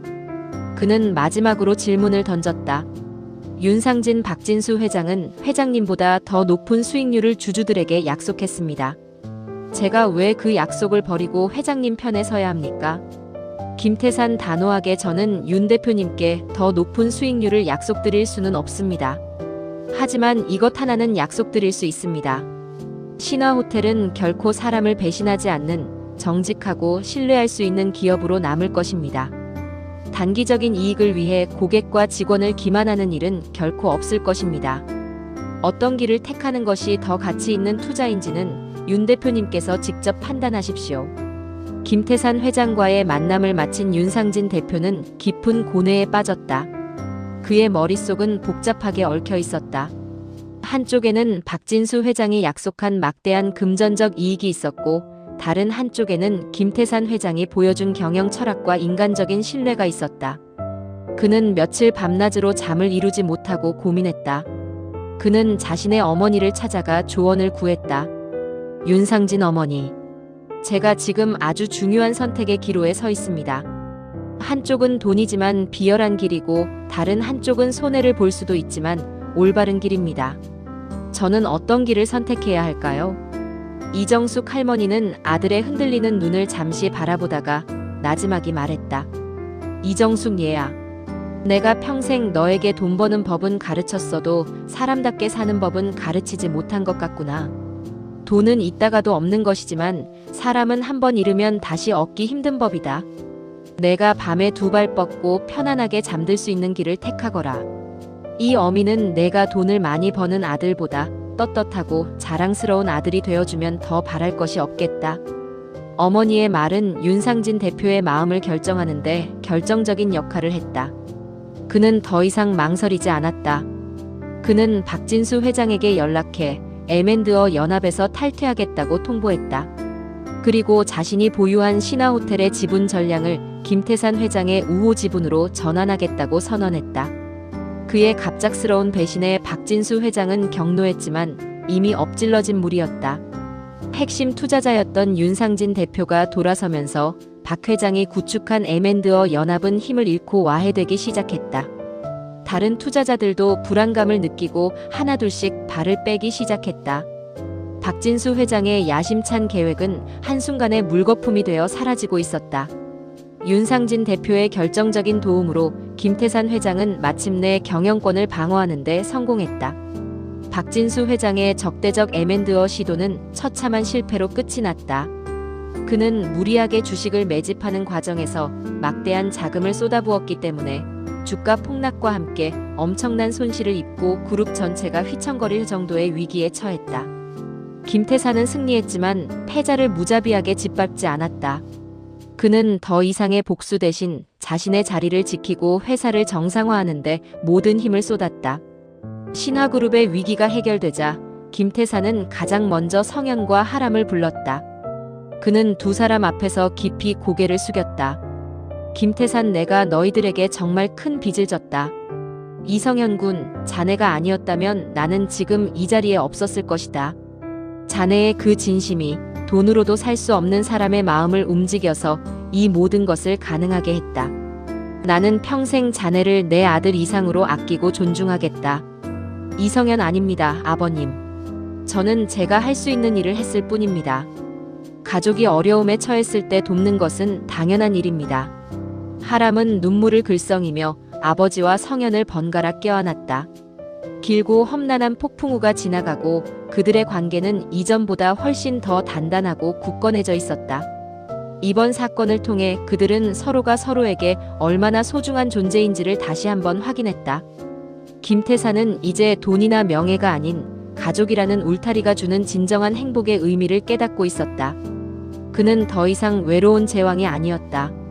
사랑하는 딸과 든든한 아들이 곁에 있는 평범하지만 세상에서 가장 행복한 아버지가 되어가고 있었다. 그는 두 사람의 결혼식을 더 이상 미룰 이유가 없다고 생각했다. 그는 세상에서 가장 아름답고 축복받는 결혼식을 준비하기 시작했다. 부드럽고 따뜻한 웨딩 마치 음악, 사람들의 행복한 웃음소리. 마침내 하람과 성현의 결혼식 날이 밝았다. 결혼식은 김태산 회장의 뜻에 따라 화려하게 치러지지 않았다. 대신 신화호텔의 아담한 야외 정원에서 가족과 가까운 친지들만 초대하여 작고 소박하게 열렸다. 하얀 웨딩드레스를 입은 하람은 세상에서 가장 아름다운 신부였다. 그녀의 곁에는 듬직한 신랑 성현이 환한 미소를 지으며 서 있었다. 결혼식의 주례는 특별한 사람이 맡았다. 바로 윤상진 대표였다. 그는 두 사람의 인연을 맺어준 소중한 사람이자 이제는 김태산 회장의 가장 가까운 사업 파트너이자 친구가 되어 있었다. 윤상진 주례사, 저는 오늘 돈보다 더 위대한 가치가 있다는 것을 증명한 두 젊은이의 결혼을 축복하기 위해 이 자리에 섰습니다. 신랑 이성현 군의 진심은 사람의 마음을 움직였고 그 움직임은 결국 거대한 탐욕의 성을 무너뜨렸습니다. 두 사람은 사랑의 힘이 얼마나 위대한지를 우리 모두에게 보여주었습니다. 부디 지금처럼 서로를 아끼고 존중하며 세상에서 가장 행복한 가정을 꾸리시길 바랍니다. 주례사가 끝나고 김태산은 딸의 손을 잡고 성현에게 다가갔다. 그는 딸의 손을 성현의 손에 넘겨주며 낮은 목소리로 말했다. 김태산, 내 딸 하람이를 잘 부탁하네. 이제 자네가 이 아이의 세상이고 하늘일세. 만약 우리 하람이 눈에 눈물 나게 하면 내가 자네를 가만두지 않을 걸세. 그의 목소리는 엄했지만 눈가는 촉촉하게 젖어 있었다. 그는 딸을 떠나보내는 모든 아버지의 마음으로 두 사람의 앞날을 축복했다. 성현은 그의 손을 굳게 잡으며 약속했다. 이성현, 걱정 마십시오, 아버님. 제 모든 것을 걸고 하람 씨를 지키고 행복하게 만들겠습니다. 하객들의 뜨거운 박수 속에서 두 사람은 영원한 사랑을 약속하는 입맞춤을 나누었다. 김태산은 그 모습을 바라보며 자신의 인생에서 가장 행복한 순간을 맞이하고 있었다. 결혼식이 끝나고 몇 년의 시간이 흘렀다. 성현과 하람은 여전히 소박하지만 행복한 결혼 생활을 이어가고 있었다. 성현은 변함없이 강남병원에서 간호조무사로 일하며 환자들을 돌봤다. 그는 병원에서 가장 친절하고 성실한 직원으로 존경받았고 많은 환자와 동료들에게 긍정적인 영향을 주었다. 하람은 신화그룹에서 자신의 능력을 마음껏 펼치고 있었다. 그녀는 아버지의 그늘에서 벗어나 자신만의 혁신적인 아이디어로 호텔 경영에 새로운 바람을 불어넣었다. 특히 그녀가 기획한 사회적 약자를 위한 호텔리어 양성 프로그램은 큰 성공을 거두며 신화그룹의 이미지를 한 단계 격상시켰다. 김태산 회장은 경영 일선에서 한 걸음 물러나 두 사람의 든든한 조언자 역할을 했다. 그는 더 이상 과거처럼 독단적으로 모든 것을 결정하지 않았다. 대신 하람과 성현의 의견에 귀를 기울이고 그들의 결정을 믿고 지지해 주었다. 그의 얼굴에서는 과거의 냉혹하고 외로운 승부사의 모습은 찾아볼 수 없었다.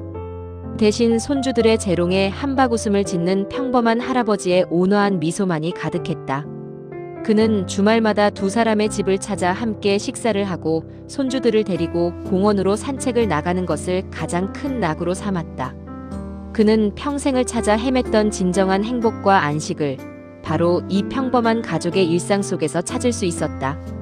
한편 몰락의 길을 걷던 대형 건설의 박진수 회장은 결국 부도를 맞고 쓸쓸한 말년을 보내고 있다는 소식이 들려왔다. 그는 자신의 탐욕이 자신을 어떻게 파멸시켰는지를 뒤늦게 깨달았지만 이미 그의 곁에는 아무도 남아있지 않았다. 어느 화창한 봄날, 김태산은 두 손주와 함께 자신이 어렸을 때 자랐던 보육원을 찾아갔다. 그는 보육원 아이들을 위해 거액의 기부금을 전달하고 낡은 시설을 새로 짓는데 필요한 모든 비용을 지원하기로 약속했다. 그는 아이들과 함께 어울려 축구를 하고 간식을 나눠 먹으며 즐거운 시간을 보냈다.